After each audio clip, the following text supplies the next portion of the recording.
You don't need to do everything at once, but you do need to do it in the right order. Here's what setting up a business looks like when you're being intentional, not reactive. Hi, I'm AJ Ayers, and this is Money Changes Everything. How to set up a business the right way. Key takeaways. Set up your business with intention, not as a reaction to the obstacles and issues you may run into along the way. Setting things up correctly from the start saves time and stress, but it also creates a healthy foundation for a successful business that you can run for a long time. It's time to start thinking like a business owner and regularly reviewing the things you want to improve or change to make your business strong. Most people don't start a business. They just start getting paid. One client turns into 3, and something you started on your lunch break turns into real income. Suddenly, you're self-employed, except you haven't filed anything, tracked anything, or saved $1 for taxes. Looking at you guys. You don't know what counts as income or what you're allowed to write off. You're running a business whether or not you meant to, but it turns out the business is running you. I've seen people bring in 6 figures to their business and still feel broke because they never set up the basic systems and processes for running their own business and therefore have no idea how much money is actually available to them to spend or how much they expect to pay in taxes. Oftentimes, their personal and business expenses are mashed together in one account. Everyone good? Everyone, no one's doing that, right? Okay, good. There's no bookkeeping and there's no tax plan. If this is you, don't worry, you're normal, but you get a 1-year grace period. After a year of chaos, you're frankly just being irresponsible. But this guide will help you fix that, or better yet, can help you avoid it in the first place.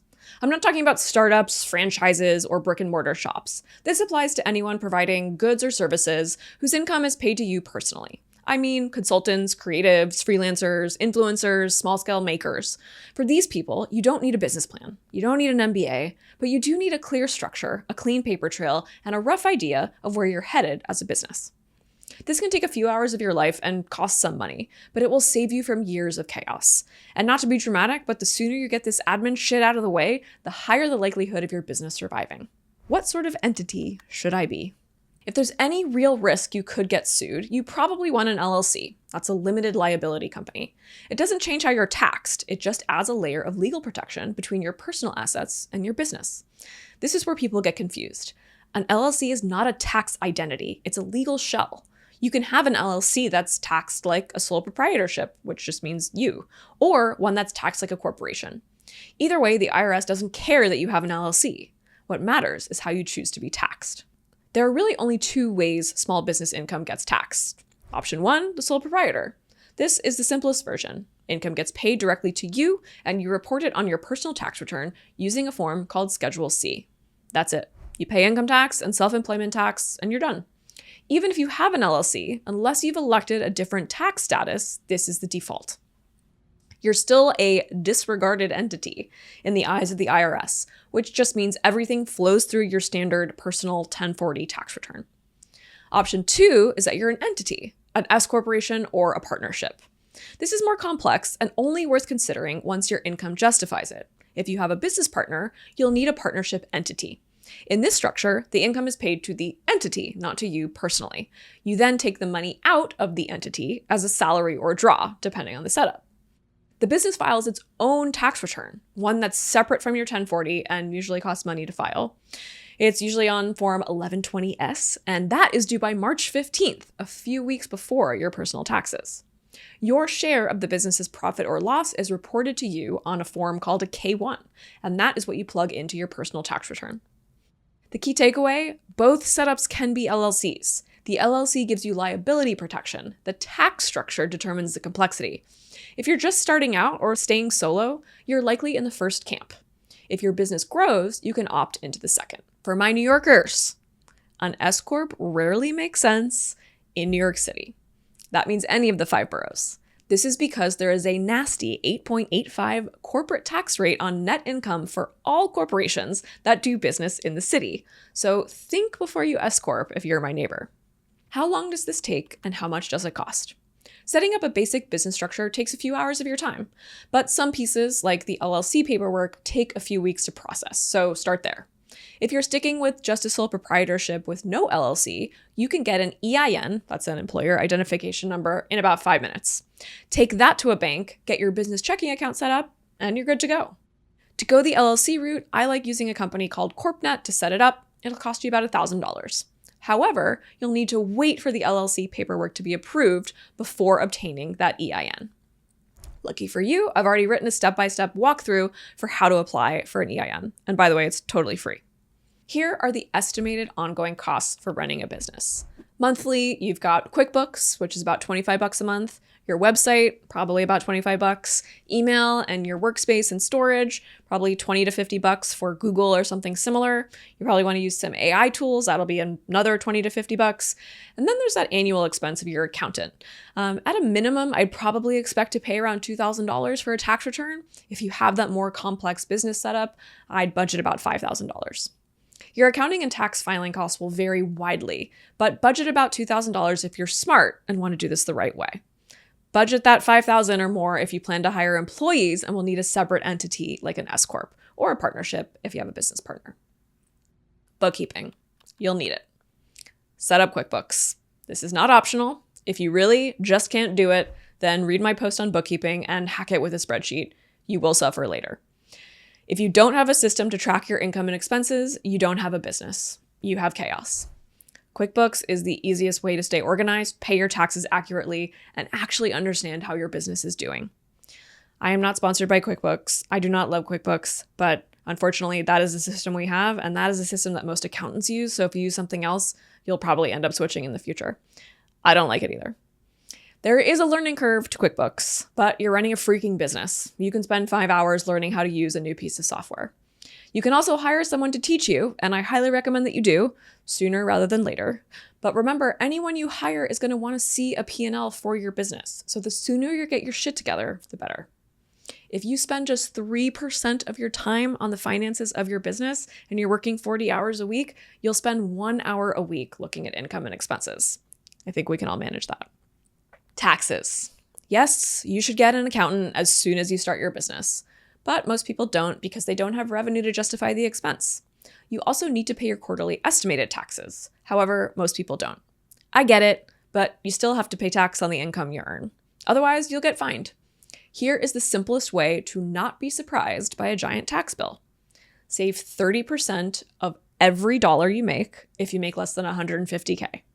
Save 50% of every dollar if you make more than $150K. I hope you end up paying less, but these are estimates. If you can build your financial life around this math, you'll be calmer, better prepared, and much less likely to panic in April. Reasonable people pay estimated taxes. The IRS expects you to pay roughly what you owed last year, and your most recent tax return tells you exactly what that number is. Use it to make estimated payments and avoid penalties. Your accountant can also tell you what these are.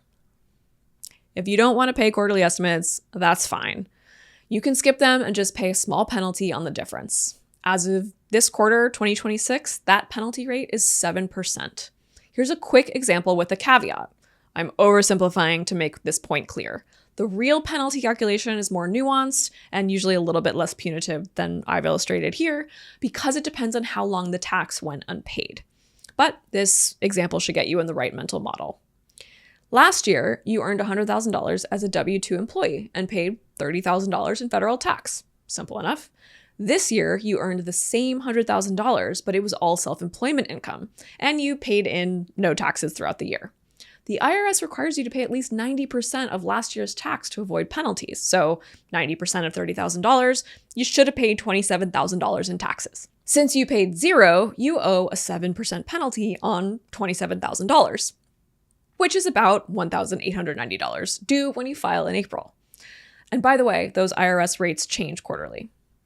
Unless you're running projections or working closely with an accountant, and most people aren't, the 30-50% rule and saving some of your income in a high-yield savings account will keep you out of trouble. How to set up a business the right way. The perfect timeline. You don't need to do everything at once, but you do need to do it in the right order. Here's what setting up a business looks like when you're being intentional, not reactive. Month 1, lay the groundwork. You have an idea. Write it down. Also define what success looks like. Is it a revenue number? Is it a number of clients? Name your company. Secure your domain name and social media handles, even if you're not using them yet. Ownership first, branding later. File articles of organization for your LLC if you've decided you need that for the legal protection. Once your LLC is approved by the state, apply for your EIN through the IRS. Then you take that EIN to the bank and open a business checking account. A debit card is fine for most small businesses. If you need a credit card for cash flow or large purchases, go for it. But just know that that's another account to track in your QuickBooks. Set up QuickBooks or another accounting tool. Connect your business bank account right away. Automation saves a lot of pain later. Just know, again, that every accountant uses QuickBooks, so if you use something else, you will probably have to switch later. Month 3, learn the tools. Spend a few hours getting to know QuickBooks. Watch a tutorial. Learn how to categorize expenses. This doesn't need to become your full-time job, but you should understand how the money flows in the software. If you haven't already, start tracking business expenses and saving receipts. The habit is more important than the software. Month 4, bring in support. If business is picking up and money is coming in, stop trying to do everything yourself. Hire a bookkeeper to keep your accounts clean. Hire an accountant who understands small businesses and can advise you, not just file your taxes. You're here to run a business, not reconcile meal charges from 3 months ago. Month 5, get clear on your tax picture. Ask your accountant for a tax projection based on the year-to-date income. This tells you how much to set aside and may even avoid a surprise tax bill in April. At a minimum, make sure your profit and loss statement in QuickBooks is accurate and up to date.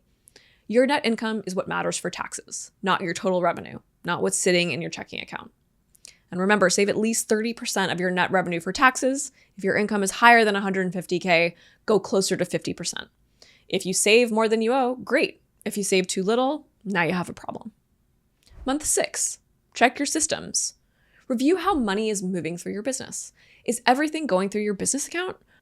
Are you accidentally mixing personal and business expenses? You probably are. Fix it now. Make sure your QuickBooks is fully up to date. If your bookkeeper is behind, speak up and get them back on track. Or if you didn't hire one in month 4 like I told you to, do it now. Schedule a mid-year check-in with your accountant. Ask if you're on track with estimated payments and if your current setup still makes sense. If you don't have an accountant or feel that you can't afford one, ask your most competent friend or relative to sit down with you and look at your numbers. Month 7, look at your pricing. You have real data now. Are your rates covering your time, expenses, and taxes? Or are you undercharging because you guessed a rate? Run a simple analysis. How much work did you do? How much did you earn? And how much did you keep? If the numbers aren't working, raise your rates or change your scope. You don't need permission from anyone to do this. Month 8, plan ahead. Map out the rest of the year. What's coming in? What's going out? Do you need to save for a big expense like equipment, travel, or a slow season? Create a simple monthly cash flow projection of what you expect to happen for the next year. This doesn't need to be fancy, it's a crystal ball. Just take an average of what happened these past 8 months and drag it into the future, adding any planned large income increases or expenses. Month 9, start thinking like a business owner. You've been in this for long enough to see patterns. Where are you spending too much time?